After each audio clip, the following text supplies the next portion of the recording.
Haemoglobin का digestion कहाँ पे होता है? तो डाइजेस्टिव सिस्टम में होता है। ठीक है, जो भी हम लोग का बॉडी के अंदर हीमोग्लोबिन का डाइजेस्टिव सिस्टम है, उसी के अंदर क्या हो रहा है, उसका न्यूट्रिशन हो रहा है, न्यूट्रिशन का टेकिंग प्लेस हो रहा है। और डाइजेशन क्या होता है कि जब ये लार्ज फूड मॉलिक्यूल क्या होते हैं, एंजाइम के प्रेजेंस में स्मॉलर फॉर्म में चेंज हुआ है, तो उसको हम क्या बोलते हैं? डाइजेशन बोलते हैं। और एंजाइम को हम लोग क्या बोलते हैं? It is a type of biological catalyst. ये क्या है? बायोलॉजिकल कैटलिस्ट है। ठीक है ना। फिर हम लोग यस। पढ़े थे कि जैसे हाइड्रोलाइसिक एंजाइम क्या होते हैं, मतलब ऐसा एंजाइम जो क्या कर रहा है, वाटर रिमूव करने के साथ साथ लार्जर कॉम्प्लेक्स फूड को क्या कर रहा है, स्मॉलर फॉर्म में भी चेंज कर रहा है, तो उसको हम क्या बोलते हैं? हाइड्रोलाइटिक एंजाइम बोलते हैं। ठीक है। फिर हम पढ़े थे अमीबा के अंदर दो एंजाइम होते हैं, एमाइलेज होते हैं और दूसरा प्रोटीनेज होते हैं। एमाइलेज क्या करते हैं? कार्बोहाइड्रेट को डाइजेस्ट करते हैं। प्रोटीनेज प्रोटीन को डाइजेस्ट करते हैं। लेकिन फैट क्या होता है, इसके बॉडी में डाइजेस्ट नहीं होता है, यह रिमेन अनडाइजेस्टेड रहता है। फिर हम पढ़े कि डाइजेशन क्या है, तो डाइजेशन क्या है? एक तरह का कैटाबॉलिक प्रोसेस है, जिसमें क्या होता है, एक कॉम्प्लेक्स और लार्ज फूड मॉलिक्यूल किसमें चेंज हो जाता है? सिंपलर फॉर्म में चेंज हो जाता है। किसके प्रेजेंस में या किसके मदद से? तो एंजाइम के मदद से। तो इसको हम क्या बोलते हैं कि यह डाइजेशन हो रहा है। ठीक है। फिर हम लोग नेक्स्ट देखने जा रहे हैं कि जो जो भी डाइजेशन का प्रोसेस है, इंटायर डाइजेशन प्रोसेस कहाँ पे होता है? तो डाइजेस्टिव सिस्टम में होता है। ठीक है। तो डाइजेस्टिव सिस्टम पूछ दे आपको कि व्हाट इज डाइजेस्टिव सिस्टम, तो क्या लिखिएगा? Digestive system,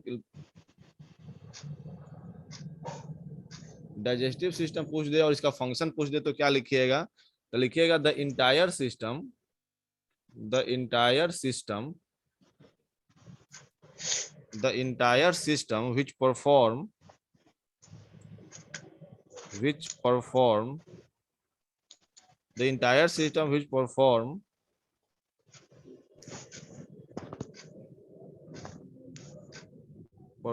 the process of digestion,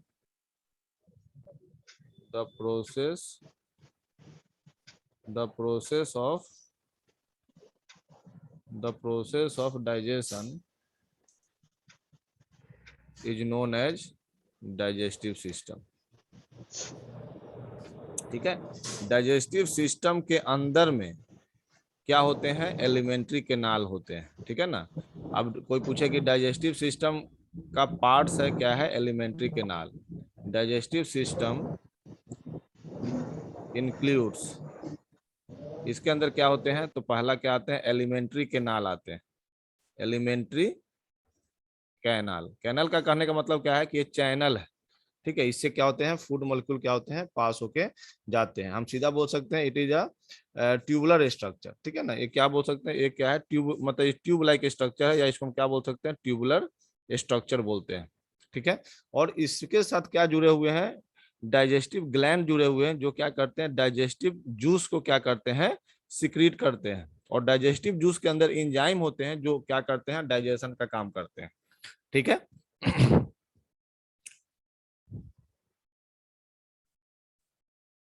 ये क्या करते हैं? डाइजेस्टिव जूस सिक्रीट करते हैं। Secrete digestive juice, digestive juice. Screenshot इसका ले लीजिए, फिर हम पेज चेंज करेंगे।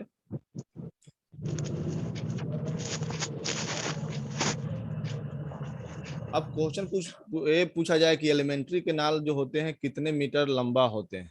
एलिमेंट्री केनाल का जो लंबाई होता है कितना मीटर होता है? 7.6। कितना? 7.6। हाँ, मतलब एक कम से कम एक रेंज है, 7 to 8 मीटर लॉन्ग होता है। ठीक है ना। 7 to 8 मीटर लॉन्ग होता है। ठीक है। और इसमें एलिमेंट्री केनाल में जो सबसे जो बड़ा जो पार्ट होता है, कौन सा होता है? स्मॉल इंटेस्टाइन होता है। ठीक है। उसके बारे में हम नेक्स्ट बाद में बताएंगे।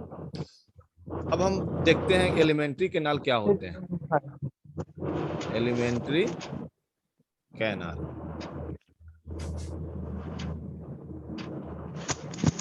ठीक है। एलिमेंट्री केनाल क्या होते हैं? एलिमेंट्री केनाल कहने का मतलब क्या है कि यह क्या है? लॉन्ग ट्यूब है, जहां पे डाइजेशन का प्रोसेस क्या हो रहा है? टेकिंग प्लेस हो रहा है।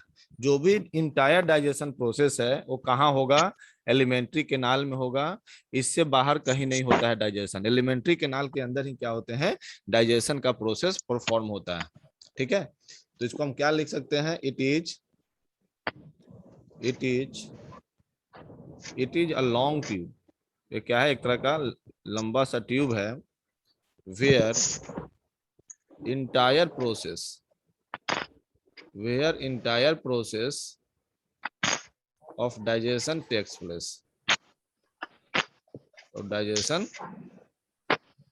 प्लेस, ठीक है, जो कि सारा डाइजेशन का प्रोसेस जो होता है टेक्स प्लेस होता है, तो उसको हम क्या बोलते हैं, एलिमेंट्री कैनाल बोलते हैं।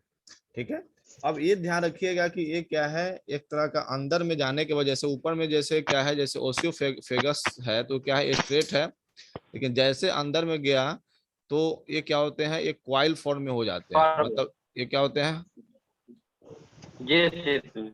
हाँ जे शेप में हो जाते हैं। और इस तरीके के क्या है, इसके लार्ज इंटेस्टाइन के अंदर क्या है, हमेशा क्वाइल फॉर्म में हो जाते हैं। ठीक है, तो इस तरीके के स्ट्रक्चर क्या होते हैं, जो भी एलिमेंट्री कैनाल है, जो इसका जो इतना लंबा सा इसका मतलब लॉन्ग है, वो क्या होता है, कैसे एडजस्ट है, तो क्वाइलिंग करके अपने आप को क्या है, बॉडी के अंदर क्या है, एडजस्ट है। ठीक है, और ये कहाँ से शुरू होता है, तो आपका देखिएगा माउथ से शुरू होकर के ये कहाँ तक खत्म होता है, एनस तक क्या होता है, खत्म होता है। ठीक है, इसमें कोई डाउट नहीं है।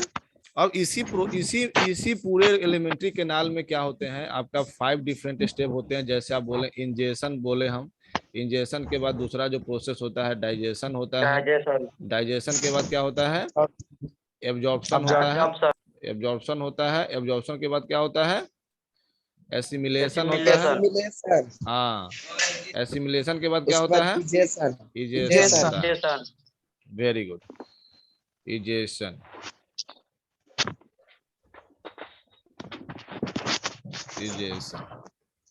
ठीक है। तो ये 5 डिफरेंट स्टेप प्रोसेस कहाँ पे हो रहा है, एलिमेंट्री कैनाल के अंदर में हो रहा है।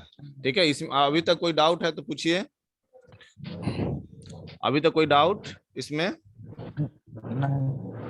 कोई डाउट नहीं है, चले हम आगे बढ़ते हैं। नहीं सर। अब देखिए alimentary canal, major portion alimentary canal के क्या है, तो पहला क्या है, माउथ है, पहला क्या है, माउथ। माउथ। हाँ, माउथ से एलिमेंट्री कैनाल क्या होता है, शुरू होता है। और माउथ के अंदर क्या क्या चीज होते हैं, बकल कैविटी। बकल कैविटी, और बकल कैविटी के अंदर क्या क्या चीज होते सलाइवरी हैं, ग्लैंड। सलाइवरी सलाइवरी ग्लैंड होते ग्लैंड। हैं, वेरी गुड। सलाइवा। और क्या होते हैं, टीथ। हाँ टीथ होते टीथ, हैं, टंग। और क्या होते हैं, टंग होते हैं, ठीक है ना, टंग। हाँ।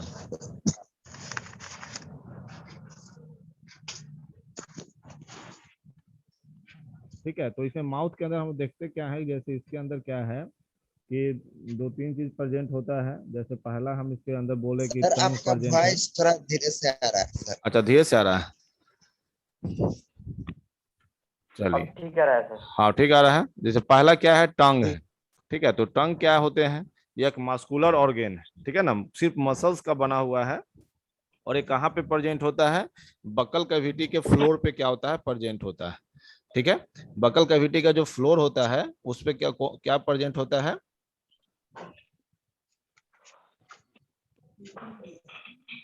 सर टंग। हाँ टंग प्रेजेंट होता है। ठीक है, तो इसमें लिखते हैं इसका क्या है, या क्या एक तरह का मस्कुलर ऑर्गेन है, ये क्या एक तरह का मस्कुलर ऑर्गेन है। ठीक है, जो कहाँ प्रेजेंट होता है, present at floor of buccal cavity, buccal cavity के फ्लोर पे क्या होता है, प्रेजेंट होता है। ठीक है, और इसी के पास क्या होते हैं, बियर्स टेस्ट बर्ड, ये टेस्ट बर्ड क्या होते हैं, इसमें प्रेजेंट होते हैं। और इसका काम क्या है, helps in mixing of food, saliva. हाँ mixing of food with saliva. Saliva, mixing of food with sir bear taste bird मतलब नहीं समझ में आया। बियर, ठीक है, बियर मतलब कंटेनिंग होता है। जैसे मान लीजिए ये मतलब ये टंग है, मान के चलिए, ठीक है ना, अब ये टंग है तो इसके इसके ऊपर में देखिएगा थोड़ा थोड़ा क्या होता है, हमेशा रुखरा टाइप का होता है। जब आप पोर लाइक। हाँ जी भी, पोर लाइक नहीं, देखिएगा मतलब हल्का सा उसमें कुछ स्किन टाइप का हल्का कुछ निकला हुआ रहता है। अब जब जीभी करते होइएगा तो देखते होइएगा, ठीक है ना। इसके ऊपर क्या होता है, हल्का हल्का क्या होता है, स्किन निकला होता है। ठीक है, तो ये क्या है, ये जो स्किन निकला उसको हम क्या बोलते हैं, बॉड बोलते हैं। ठीक है, और ये बॉड में क्या है, अलग अलग टेस्ट करने की एबिलिटी है। जैसे आगे की ओर, आगे की ओर यहाँ पे होगा तो कैसा स्वीट होगा स्वीट कि ये साल्टी, ये स्वीट टेस्ट। नमक को क्या करता है, सेंस करता है। ठीक है ना, इधर और इधर क्या करता है, तो स्वीट को टेस्ट करता है। ठीक है ना, तो ये क्या है, सावर। अलग अलग रीजन बना हुआ है, जो जहाँ पे क्या क्या क्या चीज क्या होगा, टेस्ट आएगा, वो चीज का क्या है, रीजन बना हुआ है। ठीक है, तो टेस्ट बड कहने का मतलब क्या होता है कि उसके अंदर क्या है, छोटे छोटे क्या है, स्किन का क्या है, उसके ऊपर एराइजल है, उसके ऊपर मतलब निकला हुआ, जीभ के ऊपर थोड़ा थोड़ा क्या है, हल्का हल्का सा जीभ क्या हो, उसके ऊपर स्किन निकला हुआ है, उस स्किन को, उस निकले हुए स्किन को हम क्या बोलते हैं, टेस्ट बड बोलते हैं। ठीक है ना, जैसे अब टेस्ट में क्या है, तो 5 टेस्ट है, जैसे हम देखिएगा कि अलग अलग टेस्ट कौन कौन से हैं, तो वो समझ लीजिए कि जैसे मान लीजिए स्वीट है, स्वीट कहाँ पे लगेगा, फिर उसके बाद खट्टा कहाँ किस पोर्शन में लगेगा, फिर आप देखिएगा तो साल्टी किस पोर्शन में लगेगा, बीटर किस पोर्शन में लगेगा। ठीक है ना, उसी तरह एक जगह है जहाँ पे सारे टेस्ट ही पता नहीं चलता है, जिसको क्या बोलते हैं, यूमामी। ठीक है, तो ये अलग अलग टेस्ट बर्ड क्या होते हैं, जीभ पे प्रेजेंट होते हैं। ठीक है, ये अलग अलग टेस्ट बर्ड क्या होते हैं, जीभ पे प्रेजेंट होते हैं, जो क्या करते हैं, डिफरेंट टेस्ट को सेंस करने में क्या करते हैं, हम लोग का मदद करते हैं। ठीक है, इसमें कोई डाउट है तो पूछिए। Sir umami। हाँ, यूमामी अब बताते हैं। जैसे आप पहले एक देख लीजिए, क्या एक जीव का स्ट्रक्चर देख लीजिए पहले, कौन पे कहाँ पे होता है। ठीक है, तो जैसे अब ये आगे वाला पोर्शन है, ठीक है ना, आगे वाला पोर्शन है, तो ये क्या करता है, स्वीट को करता है। ठीक है ना, ये जो इधर में हम जो स्ट्रक्चर बनाए थे, ये वाला थोड़ा सा यहाँ पे स्वीट स्वीट लिख दीजिएगा, साल्टिक लिख दिए थे ना, यहाँ पे क्या लिखिएगा, स्वीट लिखिएगा। ठीक है ना, यहाँ पे स्वीट होता है। ठीक है, और उसके बाद इधर जो है ये इस जो साइड में जो होता है, ये क्या होता है, आपका साल्टी सावर। होता है। हाँ, यहाँ पे क्या होता है, साल्टी होता है। साल्टी। ठीक है, यहाँ पे साल्टी हो गया। फिर अब देखिएगा क्या कि इसके इसके जस्ट बगल में क्या होता है, खट्टा वाला क्या होता है, एक टेस्ट बर्ड प्रेजेंट होता है, जिसको क्या बोलते हैं, सोर। ठीक है ना, दोनों तरफ प्रेजेंट होता है। फिर देखिएगा इसके अंदर में जाइएगा यहाँ पे, तो यहाँ पे क्या लगेगा आपको, बीटर लगेगा। जैसे जीभ का जो लास्ट वाला पार्ट है, बिटर। इसमें क्या होगा, बीटर लगेगा। करवा जो को भी करवा का सेंस होगा, क्या होगा, जीभ के अंदर वाले पार्ट में होता है। ठीक है, इतना समझ में आया कि नहीं आया, आनंद? आया। Yes sir. आ गया ना? जी। अब क्या पूछे हैं, यूमामी। देखिए, यूमामी एक ऐसा प्लेस है जीभ में, ठीक है ना, जो क्या करता है कि अलग अलग टेस्ट, जैसे आप देख रहे हैं ना, कि जैसे स्वीट है, सावर है, साल्टी है, बीटर है। ठीक है ना, ये सभी टेस्ट को क्या करता है, वहां पे क्या करता है, सेंस कर सकता है। ठीक है ना, वो ऐसा जगह है।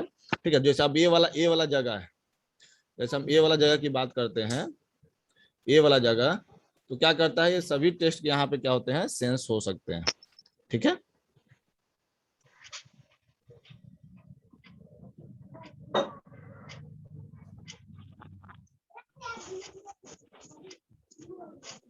समझ में आया कि नहीं आया? Yes sir. आया सर।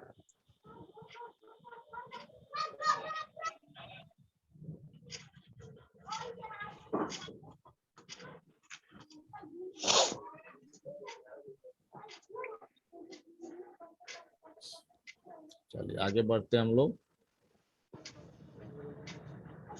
ठीक है, दूसरा क्या काम है कि जो भी स्पीच हम लोग निकालते हैं, जो भी आवाज निकलता है, ठीक है ना, तो ये भी कैसे किसके मदद से निकल रहा है, तो जीभ के मदद से निकल रहा है। ठीक है, तो it helps in articulation articulation articulation of speech. ठीक है, जो भी आवाज हम लोग का निकलता है, वो बहुत सारे जो वर्ड का प्रोनाउंसिएशन है, वो किसके मदद से निकलता है, टंग के मदद से निकलता है। ठीक है, तो ये सभी क्या है, टंग के क्या है, काम है। फिर हम बात करते हैं दूसरा जो इसका जो पार्ट है, वो क्या है, तीत है। ठीक है ना। तो तीत तो ऑलरेडी आप लोग जानते हैं। तीत में क्या चीज है, क्या कौन कौन से तीत होते हैं बताइए, बताइए बाबू Priyanshu. Incisor, Yes, canine, sir. Premolar, molar. हाँ वेरी गुड। देखिए ये क्या होते हैं, हार्ड स्ट्रक्चर होते हैं, Premolar या कोई काम ठीक है। दीज आर हार्ड स्ट्रक्चर, ठीक है, प्रेजेंट ऑन, कैल्शियम कार्बोनेट। हाँ present on the bone of, the bones of both lower, lower jaw में और अपर जॉ में प्रेजेंट होते हैं teeth, lower and upper jaw, ठीक है। Yes sir. अब देखिए टीथ जो है हमारे लाइफ में दो बार आते हैं। एक पहले क्या आते हैं, मिल्क टीथ आते हैं, ये आप लोग जानते हैं। मिल्क टीथ कितने होते हैं, 20 नंबर होते मिल्की हैं। Teeth, permanent teeth. हाँ और क्या है, एक क्या होते हैं, परमानेंट टीथ होते 20। हैं। ये कितने होते हैं 32 परमानेंट टीथ, 32 परमानेंट टीथ कितने होते हैं, 32 होते हैं। तो 30, पूरे लाइफ 33। में कितने बार आ रहे हैं, 2 टाइम आ रहे हैं, 2 टाइम आ रहा है ना। तो इस जी। टर्म को हम क्या बोलते हैं, इसके लिए हम एक Yes, टर्म sir. यूज करते हैं डाइफायोडोंट, डाइफायोडोंट। जो हम लोग का तीत है वो कैसा है, डाइफायोडोंट है। मतलब क्या है कि पूरे ह्यूमन बीइंग के लाइफ में 2 बार तीत का क्या होता है, ओरिजिनेशन होता है। फिर हम तीत को क्या बोलते हैं, हेट्रोडोंट बोलते हैं, हेट्रोडोंट। हेट्रोडोंट कहने का मतलब क्या है कि अलग अलग शेप साइज का क्या है तीत है। जैसे इंसीजर हो गया, ठीक है, केनाइन हो गया, मोलर हो गया और प्रीमोलर हो गया, प्रीमोलर। ठीक है। ये क्या है, अलग अलग क्या है इसके शेप और साइज है सभी के, ठीक है ना। ये क्या करता है, कटिंग का काम करता है, ठीक है। ये क्या करता है, टीयरिंग का काम करता है, कोई चीज को फाड़ना होगा तो टीयरिंग का काम करेगा। और मोलर और प्रीमोलर क्या करता है, चर्निंग का क्या काम करता है, चमाने का काम करता है, ठीक है। तो इसीलिए क्या है, ये सभी अलग अलग शेप साइज के, इसीलिए क्या बोलते हैं, हमारा तीर्थ जो है क्या है, डाइफायोडोंट और हेट्रोडोंट टाइप है, ठीक है। इतना क्लियर हुआ कि नहीं। जी। Yes sir. हाँ अब देखिए इसमें ये भी क्वेश्चन पूछा जाता है कि पूरे लाइफ में एक बार कौन सा तीर्थ आता है, ठीक है ना। जैसे जैसे आप देखिएगा, मोलर सर और प्रीमोलर। कौन सा, प्रीमोलर आता है। प्री मोलर आता है, ठीक है ना। एक ही पूरे लाइफ में क्या आता है, एक ही बार आता है, ठीक है ना। तो वही है, प्री मोलर क्या है, पूरे लाइफ में एक बार आता है। और तीर्थ फार्मूला जानते हैं आप लोग, एक होता है तीर्थ फार्मूला होता है, ठीक है ना। जैसे आप देखिएगा तीर्थ फार्मूला क्या होता है, तीर्थ 2 फार्मूला, 1 2 सर 3। आवाज नहीं आ रही हाँ क्लियर। 2 1 2 3, जैसे 2 1 2 3 हो गया, और बाई 2 1 2 3, ठीक है। जैसे मान लीजिए ये क्या है, हाफ जॉ का है, इसलिए इसको क्या करते हैं, इसको 2 से मल्टीप्लाई करते हैं, ठीक है ना। आधा जॉ में क्या है, 2 1 2 3 है, इसलिए इसको इसको जब इसको जोड़िएगा तो कितना आएगा, ये हो जाएगा आपका 8, और नीचे क्या हो जाएगा 8, ठीक है ना। तो टोटल कितना हो गया, 16 हो गया, और 16 को 2 से मल्टीप्लाई कीजिएगा कितना हो जाएगा, 32 हो जाएगा, ठीक है। उसी तरह क्या है आपका इसका होता है, एक मिल्क टीथ का होता है। ये ऊपर वाला जो क्या है किसका है, परमानेंट टीथ का है, परमानेंट टीथ का है। और नीचे एक और आता है मिल्क टीथ का, ठीक है। इसमें क्या आता है 2 1 0 3, गड़बड़ हो गया,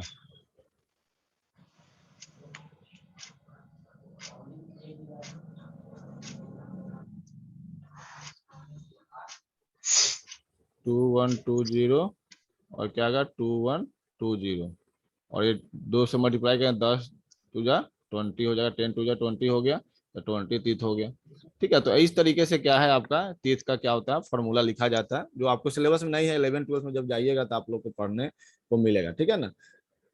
अब हम लोग देखते हैं जी। इसका इसका फंक्शन तो हम लोग देख ही लिए कि जो कनाइन का क्या काम है, सबका देख लिए, ठीक है। अब आगे हम लोग चलते हैं, डेंटल कैरिज पढ़ते हैं। डेंटल कैरिज क्या होता है, और बॉडी का सबसे हार्डेस्ट पार्ट कौन सा होता है, आप लोग बता सकते हैं। Jaw jaw. Jaw, yes sir. नहीं सर नहीं स्कल, स्कल। नहीं, वो भी नहीं होता है। सर यहाँ पे तो सर माउथ माउथ के नीचे बोन नहीं पर जबड़ा नहीं वो भी नहीं होता है, वो भी टूट जाता है। सबसे जो हार्ड होता है हमारे टीथ का ऊपर वाला लेयर होता है उसको क्या बोलते हैं? इनेमल बोलते हैं, ठीक है ना। इनेमल जो होते हैं, इनामेल। हाँ इनामेल क्या होते हैं? Hardest part of the body होते हैं, टीथ का होता है वो पार्ट, ठीक है ना, hardest part of the body, ठीक है, पार्ट ऑफ द बॉडी, ठीक है। उसके बाद क्या है? इनेमल के जस्ट नीचे क्या होता है? एक बोनी स्ट्रक्चर होता है, इसको हम क्या बोलते हैं? डेंटाइन बोलते हैं, डेंटाइन बोलते हैं। और इसी के अंदर नीचे में क्या होता है? क्या होते हैं? पल्प कैविटी होते हैं, जिसके अंदर बहुत सारे ब्लड वेसल्स क्या होते हैं, जो ये जो है इसको हम क्या बोलते हैं? पल्प कैविटी बोलते हैं। पल्प कैविटी के अंदर ही क्या होते हैं? इसके अंदर ब्लड वेसल्स होते हैं, हाँ ब्लड वेसल्स होते हैं, ठीक है ना। टीथ के अंदर में क्या है? पल्प कैविटी है, और इसी के अंदर क्या है? रेड कलर के क्या है यहाँ पे? ब्लड वेसल्स क्या है? प्रेजेंट रहते हैं इसमें, ठीक है। तो होता क्या है कि जब हम लोग खाना खाते हैं तो खाना खाएंगे तो क्या होगा कि इसके हम लोग के टीथ में कुछ अमाउंट में क्या हो जाते हैं? इसके फूड मॉलिक्यूल क्या होते हैं? अटैच हो जाते हैं। कुछ अमाउंट में क्या होते हैं? फूड मॉलिक्यूल क्या हो जाते हैं? अटैच हो जाते हैं। अटैच। तो अटैच हो गया तो क्या होगा? जो माउथ के अंदर बहुत सारे बैक्टीरिया है, वो बैक्टीरिया क्या करते हैं? उस फूड मॉलिक्यूल को क्या करते हैं? जैसे मान लीजिए शुगर लाइक सब्सटेंस या कोई फूड मॉलिक्यूल हमारे टीथ में क्या हुआ? अटैच हो गया, तो इस पे क्या करेगा? बैक्टीरिया एक्शन करेगा। बैक्टीरिया इस पे जब एक्शन करेगा तो ये जो फूड मॉलिक्यूल है किस में चेंज हो जाते हैं? एसिड में चेंज हो जाते हैं। और ये एसिड क्या होगा? इस वाले इनेमल को क्या करता है? कमजोर करता है। तो जब कुछ हम खाएंगे तो क्या होगा? धीरे धीरे क्या होगा? यहाँ से ये इसका लेयर क्या होगा? हटेगा, क्योंकि यहाँ पे एसिड का एक्शन हो रहा है, ठीक है। तो इस एसिड को न्यूट्रलाइज करने के लिए हम लोग सुबह उठ के क्या करते हैं? ब्रश करते हैं। ब्रश में क्या होता है? तो ब्रश में जो हम लोग टूथपेस्ट, हाँ टूथपेस्ट जो यूज करते हैं, तो टूथपेस्ट जो यूज किए हैं तो टूथपेस्ट में क्या होता है? ये बेस होते हैं, ठीक है ना। ये बेस क्या करते हैं? जो माउथ में जो एसिड प्रोड्यूस हुआ है रात भर, उसको क्या करता है? न्यूट्रलाइज करता है। उसको क्या करता है? न्यूट्रलाइज करता है। न्यूट्रलाइज कर देगा तो क्या होगा? हमारे माउथ में एसिड का कंसंट्रेशन कम हो जाएगा, ठीक है ना। एसिड का जब कंसंट्रेशन कम हो गया, एसिड क्या हो गया? जब एक मतलब क्या होगा? लेस हो जाएगा, तो हम लोग का जो टीथ है वो क्या रहेगा? प्रोटेक्ट रहेगा, ठीक है। इसीलिए हम लोग सुबह सुबह उठ के सबसे पहले ब्रश करना चाहिए, नहीं तो क्या होगा? एसिड तब तक क्या करेगा? एसिड क्या करेगा? उस टूथ के इनेमल को क्या कर सकता है? खराब कर सकता है, ठीक है ना। इसीलिए क्या होता है? जैसे मान लीजिए हम ब्रश नहीं करें तो क्या होगा? इस वाले टूथ में क्या होगा? धीरे धीरे क्या होंगे? इसका एक धीरे धीरे क्या होगा? यहाँ से लेयर हटेगा, और एक समय ऐसा आएगा कि इसका जो कैविटी है कहाँ तक आ जाएगा? पल्प कैविटी तक आ जाएगा। मतलब इसको इरोड मतलब इसका लेयर खत्म होते होते कहाँ आ जाएगा? पल्प कैविटी तक आ जाएगा। जैसे पल्प कैविटी तक आएगा तो आपको दर्द का एहसास होना शुरू हो जाएगा, क्योंकि यहीं पे क्या है? नर्व है, यहीं पे ब्लड वेसल्स हैं, यहीं पे क्या होगा? जैसे वो टच होगा कोई चीज तो आपको क्या होगा? पेन होगा, ठीक है। इसीलिए क्या होता है? जो भी दांत में जो खोखला बन जाता है, और दांत में खोखला बनने के बाद क्या होता है? उसके अंदर कीड़े पड़ जाते हैं, या उसके अंदर जो मतलब उसके अंदर जो जर्म्स लग जाते हैं, जिसके कारण क्या होता है? आपको पेन का एहसास होता है। कोई भी पर्सन होगा जिसको सुने खोखला है तो उसको क्या है? उसको हमेशा दर्द होते रहता है, ठीक है ना। तो इसी वजह से होता है, क्योंकि उसका पल्प कैविटी तक उसका क्या हो गया है? उसका खराब हो गया दांत। अब उसको क्या करेगा? डॉक्टर के पास जाइएगा तो फिर उसके अंदर क्या करेगा? उसको उसको बहुत सारा टेक्निक है, उसको क्या करता है? क्योर करता है, ठीक है। लेकिन वो दांत क्या हो सकता है कि अगर बहुत ज्यादा समय तक छोड़ दिए तो इन्फेक्शन ये फैलते फैलते कहाँ तक आ जाएगा? नीचे तक आ जाता है, फिर दांत को क्या होगा? उखड़वाना ही पड़ेगा, ठीक है। कितना समझ में आया? डेंटल कैविटी समझ में आया कि नहीं आया? सर ये दांत झनझनाहट लगवाया वाला जाता क्या है। होता है हाँ सर? हाँ, दांत जो लगवाया भी जाता है। मतलब जैसे मान ली पूरा दांत खराब हो गया तो फिर अब उसको निकाल करके फिर दूसरा दांत लगा देगा। लेकिन ये गॉड वाला दांत नहीं ना रहा, अब तो आर्टिफिशियल दांत हो गया, उसका कोई गारंटी नहीं है। सर हाँ नर्व नहीं सर रहता है। झनझनाहट वाला क्या होता है? झनझनाहट। हाँ, क्या बोले हो प्रियांशु? नर्व नहीं रहता है? नर्व रहता है या नहीं? नर्व रहता है बाबू, ठीक है ना। जैसे पल्प कैविटी में आपका नर्व का सप्लाई है, कुछ ब्लड वेसल से रहता है। सारा कुछ है, इसके अंदर इसके अंदर नर्व भी है, ठीक है ना। तो जैसे आप झंझनाहट जो आप बात कर रहे हैं तो ये सब आर्टिफिशियल में होता है। आए बोले फिर से। आर्टिफिशियल टीथ में रहता है ना? ना ना, आर्टिफिशियल टीथ में नहीं होगा। आर्टिफिशियल टीथ ना में ना ना, उसमें नहीं होगा, उसमें तो संभव ही नहीं है। हमने नेचुरल टीथ की बात कर रहे हैं, ठीक है। आर्टिफिशियल में नर्व कभी जाएगा ही नहीं ना, उसमें कोई उसमें कोई झंझनाहट वहां कुछ असर नहीं करेगा, ठीक है ना। वो बस सिंपल, बस खाली चबाने के लिए है वो, ठीक है। उसमें वो सप्लाई नहीं हो पाएगा, ना उसमें ब्लड सप्लाई हो पाएगा, ना कुछ सप्लाई हो पाएगा, ठीक है। सर इसमें नर्व का क्या काम होता जैसे है? नर्व जो है, कोई जैसे मान लीजिए कोई भी हम लोग चीज चबा रहे हैं या कोई चीज इंफॉर्मेशन आपको जा रहा है टीथ के पास, तो वो सब नर्व के थ्रू ही जा रहा है ना। अब आप मुंह में कुछ डाले और उसको चबाने का सिग्नल कैसे आएगा? तो नर्व के थ्रू ही आएगा, क्योंकि हमारे बॉडी के अंदर जो भी सिग्नल भेजने का काम कौन करता है? नर्व करता है, ठीक है ना। अगर नर्व नहीं रहेगा तो फिर सिग्नलिंग नहीं जाएगा, सिग्नल जब नहीं जाएगा तो फिर आप काम नहीं कर पाइएगा। सर और झनझनाहट जो होता है, हाँ, तो वही झंझनाहट ठंडा का खाने एहसास जो से होता है कैसे आइसक्रीम। होता है? आपके इसी नर्व के कारण होता है। जैसे मान लीजिए जब ठंडा पानी पिए, और ठंडा पानी पिए तो क्या हुआ कि आपका जो नर्व है वो तुरंत क्या हुआ, रिस्पॉन्स किया, तो आपको मतलब उस झंझनाहट का फीलिंग होता है। या बहुत ठंडा पानी पी लीजिए ठंडा के मौसम में, तब क्या होगा, झंझनाहट का पता चलता है, ठीक है। ठीक है, तो सभी किसके कारण हो रहा है? नर्व के कारण हो रहा है, ठीक है ना। अच्छा, एक टर्म सुने आप लोग, डेंटल प्लेक सुने हुए? Dental plaque. जी, डेंटल प्लाक। हाँ, क्या होता है? डेंटल तो प्लेक वही सुने सब हुईगा दांत में कि कीड़ा जब कोई लगता कोई किसी किसी में देखे हुई है कि उसका पूरा दांत पीला हो जाता है, देखे है ना। डेंटल प्लेक में अब सुने हुए कि किसी किसी का पूरा दांत क्या हो गया, येलो कलर का हो गया है। मतलब क्या हो गया है कि उसके दांत पे बहुत सारा बैक्टीरिया का लेयरिंग हो गया है, ठीक है। इसका मतलब क्या होता है? The masses of bacteria, the masses of bacterial cell, the masses of bacterial cells together with food particle, together with food particles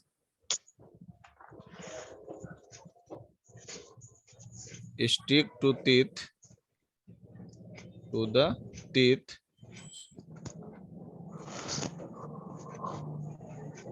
to form dental plaque, to form dental plaque, ठीक है। जैसे बहुत सारा जो टीथ है मान लीजिए, और इसी टीथ पे क्या होगा, बहुत सारे बैक्टीरिया का क्या होगा, इसी पे स्टिक हो जाएगा फूड के साथ, ठीक है ना। तो उसको हम क्या, उसको क्या बोलते हैं हम लोग? डेंटल प्लेक बोलते हैं। इसी वजह से उसके दांत का जो कलरिंग हो जाता है, कैसा हो जाता है? येलो कलर का हो जाता है। या कहीं देखिएगा जो बहुत मोटा मोटा लेयर बन गया दांत के ऊपर, वो एक्चुअली उसके अंदर क्या है? बैक्टीरिया है। जब जैसे उसका नहीं इलाज करवाएगा कोई, तो क्या होगा कि अंदर ही अंदर वो क्या करेगा, बैक्टीरिया उस दांत को क्या करता है, सड़ा देता है। क्योंकि वो बार बार क्या कर, हर दिन क्या करेगा, एसिड प्रोड्यूस करेगा, और उसके ऊपर से वो प्रोटेक्टिंग लेयर होता है, तो क्या करेगा, अंदर ही अंदर दांत को क्या होगा, सड़ना शुरू हो जाता है, ठीक है। इतना समझ में आ गया? जी। ठीक।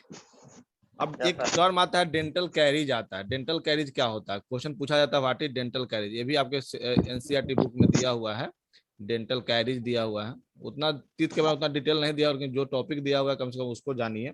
क्या होता है कि एक तरह का एक कंडीशन होता है। परमानेंटली डैमेज एरिया करता है। हाँ, it is condition. Dental caries का मतलब क्या है? एक तरह का कंडीशन है which causes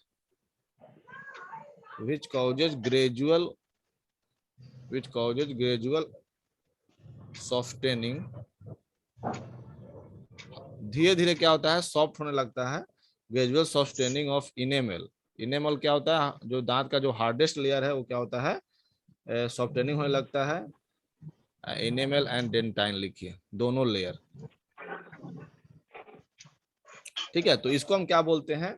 डेंटल कैरीज बोलते हैं। और ये धीरे धीरे क्या होगा कि ये जैसे इसके ऊपर जैसे कोई फूड पार्टिकल अटैच है, तो फूड पार्टिकल क्या होगा, इस बैक्टीरिया इस पे एक्शन करेगा, और बैक्टीरिया एक्शन करेगा तो क्या होगा, एसिड बनेगा, और एसिड क्या करेगा, इस टीथ को डीमिनरलाइज करेगा, डीमिनरलाइज करेगा, ठीक है। डीमिनरलाइज करेगा तो टीथ में क्या होगा, डेंटल कैरीज हो जाएंगे, ठीक है। तो इस तरीके से क्या होता है, डेंटल कैरीज का फॉर्मेशन होता है, ठीक है। इतना समझ में आया? कोई दिक्कत? No sir. कोई दिक्कत नहीं, चलिए। सर डी मिनरलाइज, उसके हाँ, बाद डीमिनरलाइज। सर ये बात इसके बाद डेंटल कैरीज हो जाएगा। इसका मतलब सर समझाते क्या? डीमिनरलाइज। Yes sir. हाँ देखिए, तो डीमिनरलाइज करने का मतलब क्या है कि दांत पे क्या होता है, कैल्शियम और फास्फोरस होता है, हम लोग पढ़े हैं ना, कैल्शियम फास्फोरस हम लोग का दांत बना हुआ है। तो अब यस सर। दांत को क्या करेगा, इसके लेयर, इसमें लेयर में क्या है, इनेमल और डेंटाइन जो है, इनेमल एंड डेंटाइन है, किसका बना हुआ है, कैल्शियम और फास्फोरस का बना हुआ है। तो जैसे इसके ऊपर एक एसिड एक्शन करेगा तो कैल्शियम फास्फोरस क्या होगा, यहाँ से क्या होंगे, टूट करके निकलना शुरू हो जाएंगे, इसके आयंस बन जाएंगे, कैल्शियम आयन और फॉस्फेट आयन बनने शुरू हो जाएंगे। ठीक है, और ये बन करके क्या होंगे, बाहर निकलने लगेंगे। तो इसी को हम क्या बोलते हैं, डी। डी मतलब क्या होता है, रिमूवल। और मिनरलाइजेशन मतलब मिनरल। तो मिनरल्स को दांत से निकलने के प्रोसेस को हम क्या बोलते हैं, डी मिनरलाइजेशन। ठीक है ना, डी कहीं भी वर्ड जो है मतलब क्या है कि वहां से क्या हो रहा है, वो चीज रिमूव हो रहा है। ठीक है, मतलब दांत के इनेमल और डेंटाइन से क्या चीज रिमूव हो रहा है, तो कैल्शियम और फास्फोरस रिमूव हो रहा है। किसके कारण हो रहा है, तो एसिड के कारण हो रहा है। ठीक है, समझ में आया? Yes sir. यस। हाँ हाँ, तो ये क्या है, आपका बेसिक चीज है। फिर अब इसके बाद हम लोग पढ़ेंगे कि इसके कौन कौन से पार्ट्स हैं। फेरेनिक्स है, ओइसोफेगस है, स्टोमक है। ठीक है, तो फेरेनिक्स क्या होते हैं बताइए आप लोग। Common passage of food pipe and wind pipe. हाँ, फेरेनिक्स क्या है कि एक ऐसा जगह है जहां से क्या है कि आपका, जैसे मान ली इस तरह का एक तरह का जगह है, और यहीं से क्या है कि एक तरफ कहाँ गया, एक फूड पाइप गया है, और दूसरा क्या है, विंड पाइप गया हुआ है। ठीक है, एक ही जगह पे है, लेकिन जैसे अब फूड जाना होगा तो क्या होगा, इसके ऊपर क्या होते हैं, एक लेयर, एक कवरिंग होता है, उसको हम क्या बोलते हैं, एपिग्लोटिस बोलते हैं, जो क्या होता है, विंड पाइप पे रहता है। ठीक है, विंड पाइप पे जब फूड जा रहा है तो एपिग्लोटिस का क्या होता है, विंड पाइप पे कवरिंग हो जाता है। ठीक है, ऐसे अगर नहीं कुछ हम कुछ कर रहे हैं तो नॉर्मली क्या हो सकते हैं कि हम लोग माउथ से भी सांस ले सकते हैं। तो माउथ से सांस लेंगे तो एयर एयर ऐसा नहीं कि वो एलिमेंट्री कैनाल में जाएगा, एयर कहाँ जाएगा, आपका विंड पाइप में जाएगा। ठीक है ना। विंड पाइप में जाएगा। फिर क्या है, ओइसोफेगस है। ओइसोफेगस क्या है, एक थिन और लॉन्ग मस्कुलर ट्यूब होता है। ठीक है, जो स्टोमक के साथ जुड़ा हुआ रहता है। ठीक है ना। इसके बाद क्या है आपका, फेरेनिक्स के बाद क्या है आपका, स्टोमक है।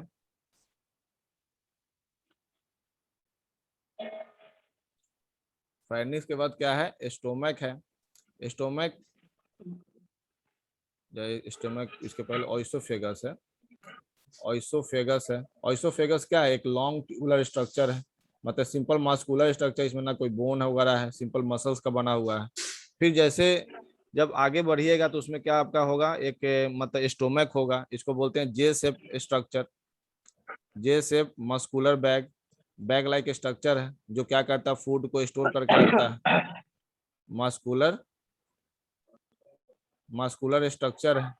अब स्टोमक के 3 पार्ट होते हैं, आप पढ़े हुए होइएगा, स्टोमक के क्या है, 3 पार्ट होते हैं।